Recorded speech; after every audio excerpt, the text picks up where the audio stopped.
جیسا کہ بھائی نے بتایا ہے کہ آج ہم دو چیزوں پہ آپ کے درمیان میں بات کرنے والے ہیں. پہلا اس میں سود آتا ہے کون سی ہے اور دوسرے نمبر پہ سٹا آتا ہے.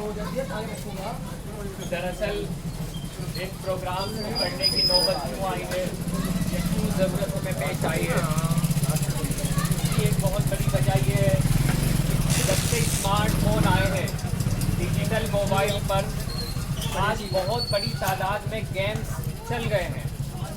چھوٹے چھوٹے بچے 10 سال کے, 12 سال کے, 15 سال کے, 18 سال کے بچے گیمز کھیلتے ہوئے نظر آتے ہیں. گھنٹوں گیم میں ضائع کرتے ہیں. کوئی پوچھے ان سے کہ آپ کس لیے کھیل رہے ہیں تو کہتے ہیں کہ ہم اس پہ پیسہ کما رہے ہیں. اگر پیسہ کمانا اتنا ہی آسان ہے اور کوئی بھی پیسہ کما سکتا ہے تو پھر ہمارے جو بڑے ہیں وہ اتنی محنت اور مشقت کیوں کریں, وہ اتنی زیادہ قربانیاں پیسہ کمانے کے لیے کیوں دیں. ایک عمر کو پہنچ جاتے ہیں, 50-60 سال کی عمر ان کی ہو جاتی ہے, لیکن ان پہ اتنا پیسہ جمع نہیں ہو پاتا کہ وہ اپنا ذاتی گھر بنا سکیں. لیکن آج چھوٹے چھوٹے سے بچے وہ لاکھوں کی اور کروڑوں کی بات کرتے ہیں. آخر کیا یہ بات صحیح ہے کہ جو وہ کام کر رہے ہیں وہ شریعت کی روح سے صحیح ہے, حلال ہے, یا کہیں ایسا تو نہیں ہے کہ جانے انجانے میں حرام کی طرف وہ بچے جانے لگے ہیں. اسی کے لیے ہم چند باتیں آپ کے سامنے رکھیں گے.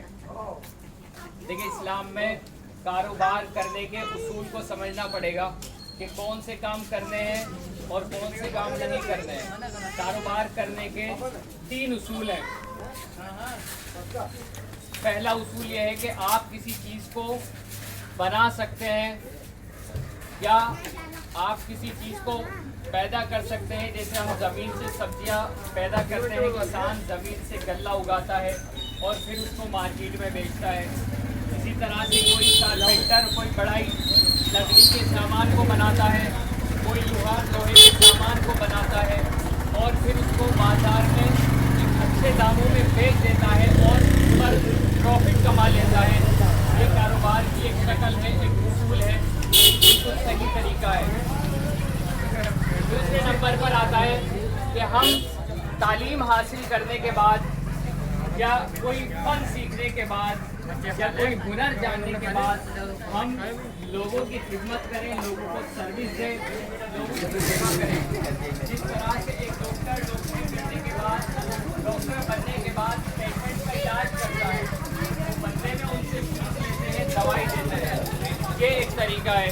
ٹیچر پڑھا لکھا ہونے کے بعد اسکول جوائن کرتا ہے, پھر بچوں کو پڑھاتا ہے, اپنے علم کے ذریعے سے, محنت کے ذریعے سے بدلے میں ایک سیلری ہوتی ہے کہ بھائی اتنی اماؤنٹ یا اتنی سیلری ٹیچر کو دی جائے گی. اسی طرح سے کوئی نل ٹھیک کرنے والا مستری جب آپ کے گھر میں آتا ہے اور وہ آپ کی سیوا کرتا ہے, آپ کی جو برائی ہے اس نل کے اندر, اس ٹنکی کے اندر جو خرابی ہے اس کو درست کرتا ہے اور بدلے میں وہ آپ سے چند روپے لے لیتا ہے کہ اتنے پیسے کا کام ہوا.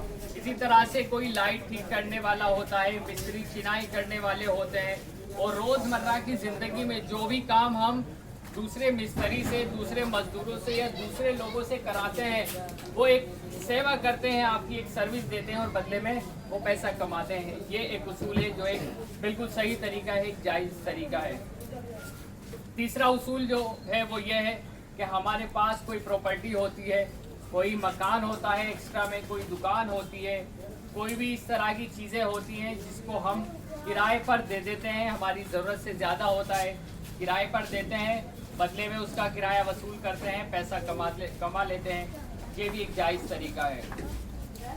اس کے علاوہ 4 چیزیں شریعت میں جو ناجائز ہیں, حرام ہیں. اس میں پہلی چیز ہوتی ہے کہ شراب کا پینا اور شراب کا کاروبار. دوسری چیز ہوتی ہے سور کا کھانا اور اس کا کاروبار. تیسری چیز ہوتی ہے جوا اور سٹا. اور چوتھی چیز ہوتی ہے سود, اور جس کو ہم ہندی میں بیاج کہتے ہیں. تو سود کی لعنت تو گھر گھر میں بندھن بینک کے ذریعے سے پہنچ چکی ہے, کمپنی کے ذریعے سے, ڈبل ہونے کے ذریعے سے, ٹرپل ہونے کے ذریعے سے, قسطوں میں پرسنل لون, اور آج ہم